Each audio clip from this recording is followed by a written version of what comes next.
Hello student, this is Rakesh sir, lecturer and motivational speaker. स्वागत करता हूं आपके अपने चैनल स्पेशल साइंस में। जिस तन्मयता के साथ आप अपनी पढ़ाई में लगे हैं, मुझसे जुड़े हुए हैं, पूरी तरह से स्ट्रगल मेहनत कर रहे हैं, उस हिसाब से लगता है कि आप अपने स्टाफ में, अपने स्कूल में सबसे उच्च रैंक प्राप्त करेंगे, है ना। मेरी शुभकामना है आपके साथ, आप सबसे उच्च रैंक प्राप्त करें, बेहतर बने, कामयाब बने, सर्वोच्च ऊंचाइयों को छुएं। आज की कड़ी में हम लोग मेंडल्स की जो शब्दावलियां हैं, जो मेंडल ने टर्म यूज किया था, जो नाम यूज किया था, उसके बारे में जानेंगे। तो आज की पॉइंट में क्लियर करते हैं। सबसे पहला जो शब्द है या टॉपिक था मेंडल्स का, जो शब्दावली थी वो जीन थी। अब कभी कभी ऐसा होता है स्कूल में पढ़ाते समय, अगर जीन की जगह जीन्स निकल जाता है तो बच्चे बहुत हंसते हैं। इस बात को समझिए, जीन्स भी सही है और जीन भी सही है, चाहे जो कह लीजिए। इसका मतलब होता है जीन आनुवंशिक की सबसे छोटी इकाई है। आप समझिए इस बात को। जब मेंडल अपने एक्सपेरिमेंट की ओर अग्रसर हो रहे थे तो उन्होंने कहा कि प्रत्येक लक्षणों के लिए, आप पेन डाउन करते रहिएगा, प्रत्येक लक्षणों के लिए कोई ना कोई फैक्टर उत्तरदायी होता है।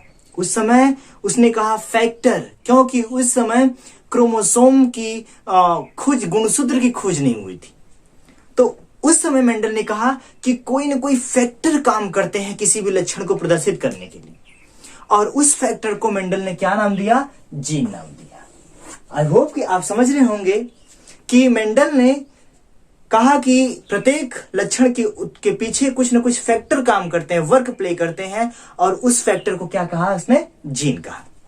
अर्थात यह कहा जाता है कि जीन आनुवंशिक की सबसे छोटी इकाई है या कार्यकी की इकाई है। दूसरा टॉपिक है अलीलोमार्फ या अलील्स। इस बात को पूरी तरह से क्लियर रखिएगा। बहुत आप पढ़ लेंगे लेकिन यह टॉपिक आपको कहीं नहीं मिलेगी। आप समझिए इस बात को। अलील और अलीलोमार्फ समझने से पहले आपको समयुग्मजी और विषम युग्मजी समझना पड़ेगा। पॉइंट मिलती जुलती है, पहले इसको समझेंगे तब उसको समझेंगे। बात समझिए।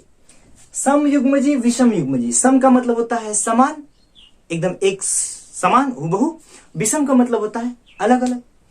समझिए, समयुग्मजी में बताया जाता है कि कोई भी लक्षण हो हमारे शरीर में, आपके शरीर में, कोई भी लक्षण जो प्रदर्शित हो रहे हैं, उसके पीछे दो जीन उत्तरदायी होते हैं।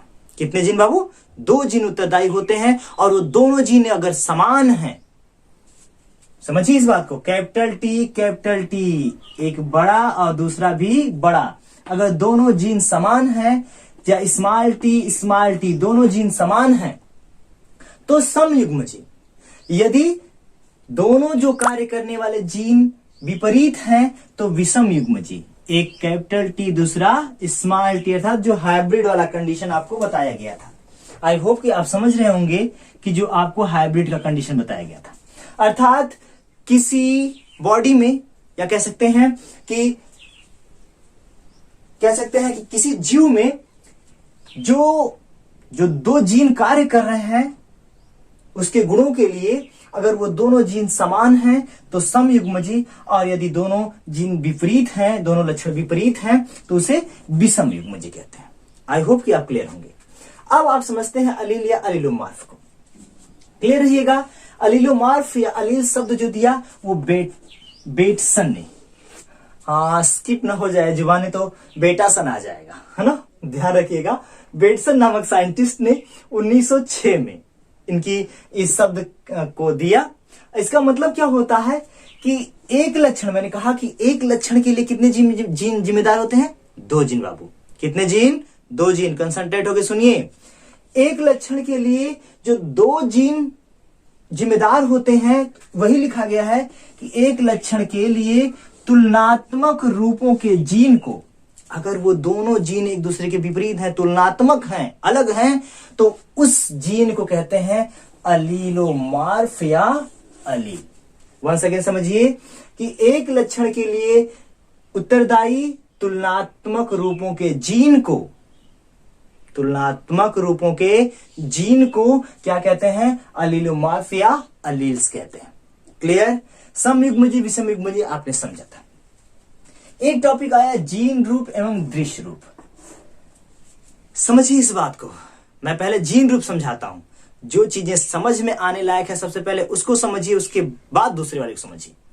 दृश्य रूप का मतलब होता है किसी भी जीव में जो लक्षण परिलक्षित होते हैं। परिलक्षित होना का मतलब दिखाई देना। बाबू क्या दिखाई देना? कि जो राकेश सर हैं वो अच्छा पढ़ाते हैं, अच्छा बोलते हैं, लिखते लेकिन ठीक नहीं है, लेकिन या तो अच्छा लिखते हैं, उनके बाल ऐसे हैं, आंखें ऐसी हैं, फेस कुछ इस तरह का है, या हम अपने बीच में अगर तुलना कर रहे हैं। आप समझिए इस बात को कि जो जीवों के लक्षण दिखाई देते हैं, हमारे जो लक्षण आपको दिखाई दे रहे हैं या आपके लक्षण जो हमको दिखाई देते हैं या आपके दोस्तों को दिखाई देते हैं, तो वो लक्षण, जो दिखने वाले लक्षण दृश्य रूप कहलाते हैं। क्या कहलाते हैं बाबू? दिखने वाले, जीवों के दिखने वाले लक्षण दृश्य रूप। और इसके पीछे जो जीन कार्य करता है उस लक्षण को प्रदर्शित करने में, वो कहलाता है जीन रूप। बातें क्लियर? दिमाग कंसंट्रेट अगर रहेगा तो तुरंत ठक से समझ में आ जाएगी आपको बातें। समझिए कि जो लक्षण परिलक्षित जीवों में जो लक्षण दिखाई देते हैं वह दृश्य रूप, और उसके पीछे जो उत्तरदायी जीन होता है उसे जीन रूप। बातें क्लियर? फैक्ट क्लियर हुआ? आगे बढ़ते हैं टॉपिक में। ये तो बहुत छोटा सा टॉपिक है। एक होता है प्रभावी, एक होता है अप्रभावी। मैंने आपको पिछली वीडियो में समझाया था कि प्रभावी में आप समझ सकते हैं अपने तरीके से, देसी भाषा में कह सकते हैं कि जब दो पहलवान आपस में लड़ते, कुश्ती लड़ते हैं, तो एक पहलवान दूसरे वाले पहलवान को क्या करता है? पटक देता है। तो जो पटक देता है, जो विजयी होता है, वो प्रभावी कहलाता है। मेंडल्स की शब्दावलियों में जो विजयी हो जाता है वो क्या कहलाता है? प्रभावी। जो नीचे दब जाता है वो अप्रभावी।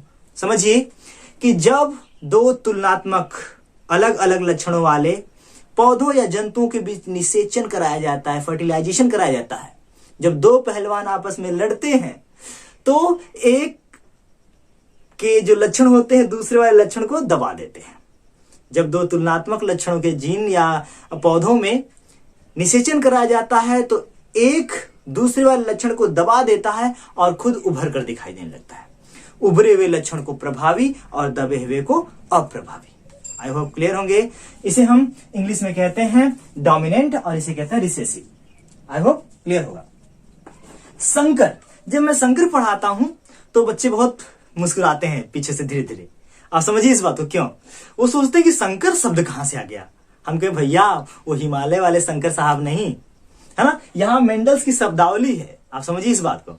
मेंडल्स की शब्दावली में जो संकर अर्थात हाइब्रिड, आपने नाम बहुत सुना होगा, हाइब्रिड। हाइब्रिड भैया हाइब्रिड चाहिए कि नॉर्मल चाहिए?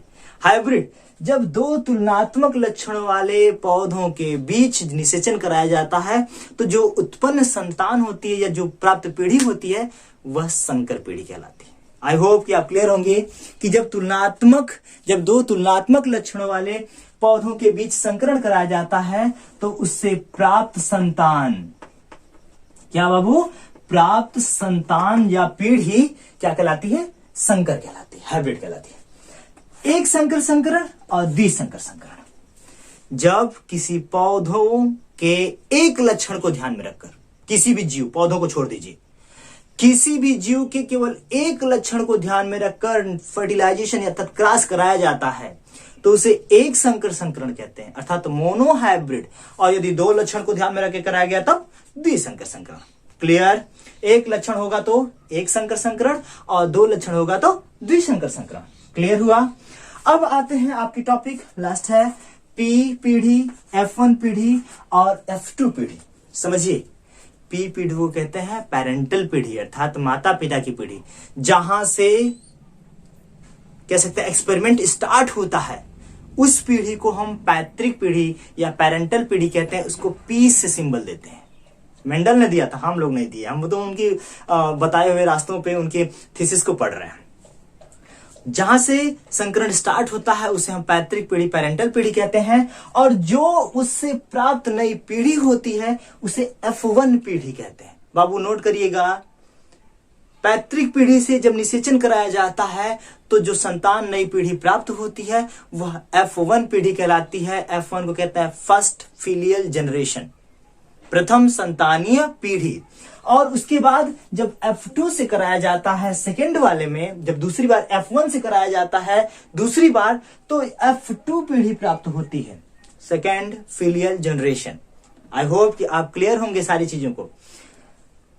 इन शब्दावलियों में से दो नंबर के दो क्वेश्चन पूछे जाते हैं। 2 नंबर के 2 क्वेश्चन या 3 क्वेश्चन हो सकते हैं, मतलब 4 से 6 नंबर के आसपास आते हैं। आई होप कि आप क्लियर होंगे। मेरे वीडियो से जो ढेर सारी सीख मिल रही है उसको एंजॉय कर रहे होंगे, अपने सेंस में ऐड कर रहे होंगे, अपनी जो सेंसिबिलिटी है, जो मेंटल एबिलिटी है उसको इंप्रूव कर रहे होंगे। वॉचिंग के लिए बहुत बहुत थैंक यू। दोस्तों तक आपने मेरे वीडियो को ढेर पहुंचाया, मुझे लाइक किया, सभी के यहाँ भेजा, उसके लिए बहुत बहुत thank you. Thank you so much. Best of luck.